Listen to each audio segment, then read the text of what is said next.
Hello, I'm the Web Novel. Today I'm bringing you 5 dark fantasy web novels you should read. I'll include timestamps in the description so you don't have to watch the entire video. So, let's begin. Number 1.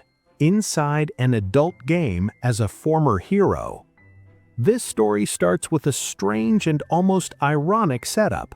The protagonist buys 2 NTR games, planning to gift the worse one to his harem-obsessed friend as a joke. Before doing that, he decides to play both games himself to figure out which one is truly the worst. But after finishing one of them, something unexpected happens.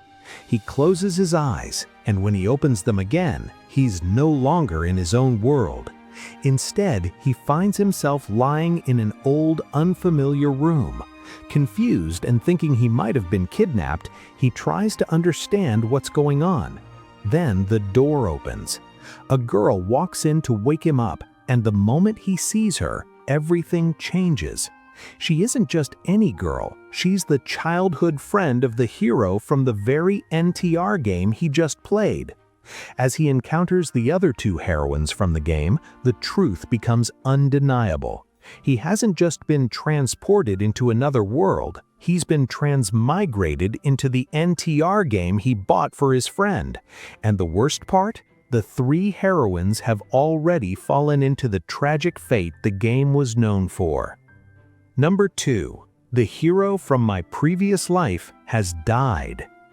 This web novel delivers a satisfying twist on the classic isekai betrayal trope, centered on a dedicated mage from a fantasy world who gets completely shafted by the people closest to him. The main character starts as a hard-working guy deeply in love with his fiancée. He's been engaged to her for years, and it seemed mutual. She loved him back, or so he thought. But then a summoned hero from the modern world shows up and everything changes. She starts pulling away, growing closer to this new chosen one, while the MC grinds endlessly to prove his worth. He pushes himself to the limit, mastering magic until he becomes a genuinely powerful and respected mage. Just when he's at his peak, the truth hits. His fiancée has been having an affair with the hero. When he confronts her, she doesn't apologize or explain. She demands he break off the engagement. Stunned and heartbroken, he agrees without a fight and walks away.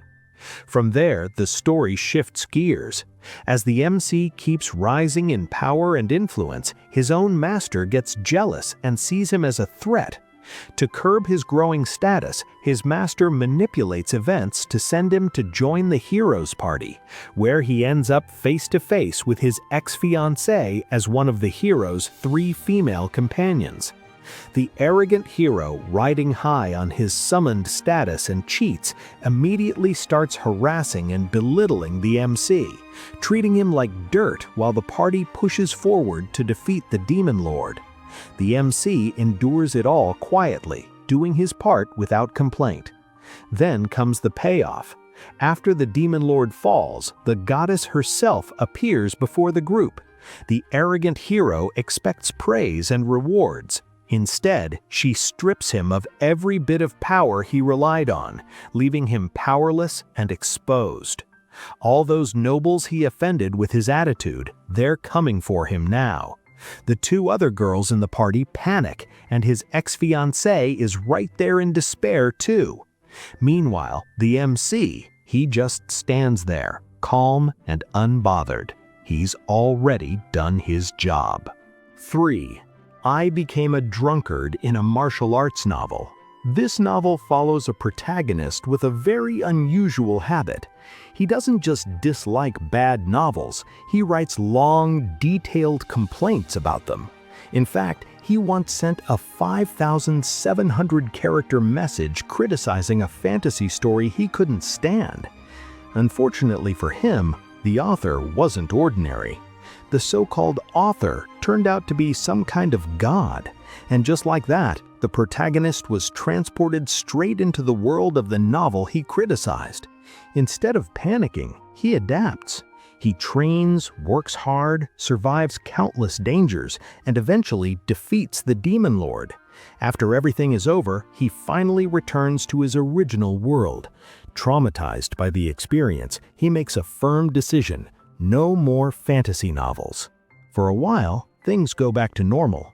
Then, one day, out of boredom, he picks up a cultivation novel, and once again, he hates it.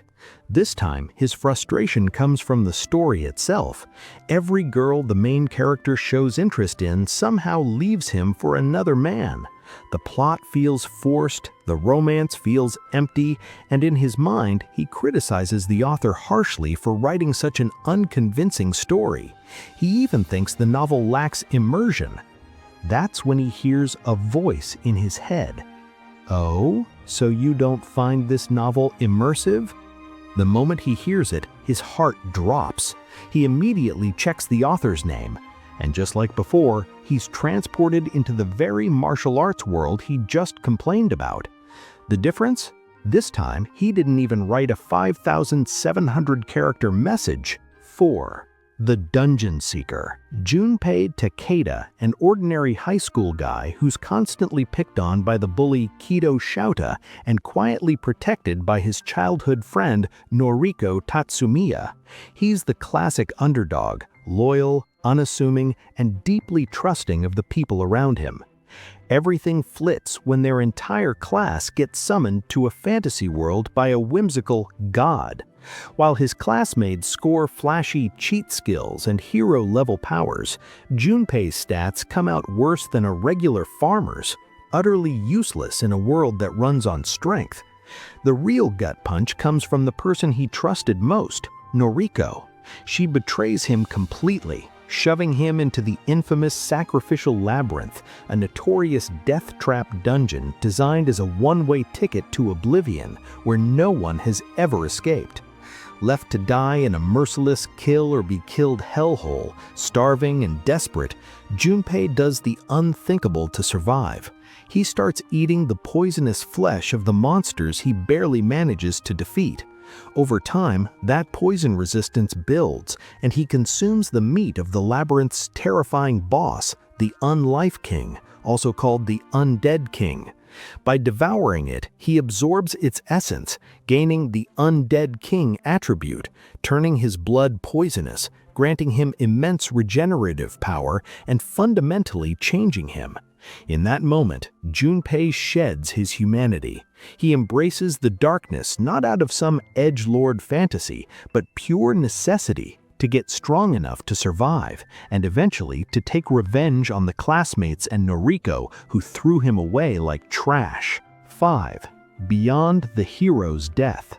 This web novel takes a different approach by telling the story from the perspective of the hero's best friend, not the hero himself. The hero had successfully defeated the Demon Lord and returned to the kingdom as a savior. The people praised him, the nobles celebrated him, and his name became known across the land. But despite all the glory, he wanted only one thing: to return to his quiet village and marry the fiancée who had promised to wait for him. Before leaving for war, they had made a simple promise: once he defeated the Demon Lord, they would finally marry. However, when he arrives at the village, he discovers a harsh truth.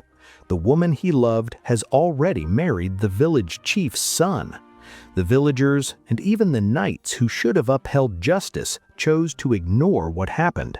Whether out of fear, pressure, or convenience, they turned a blind eye. Heartbroken, the hero says nothing. He simply turns around and leaves. Back in the capital, things grow worse. The king begins to feel threatened by the hero's overwhelming popularity and influence.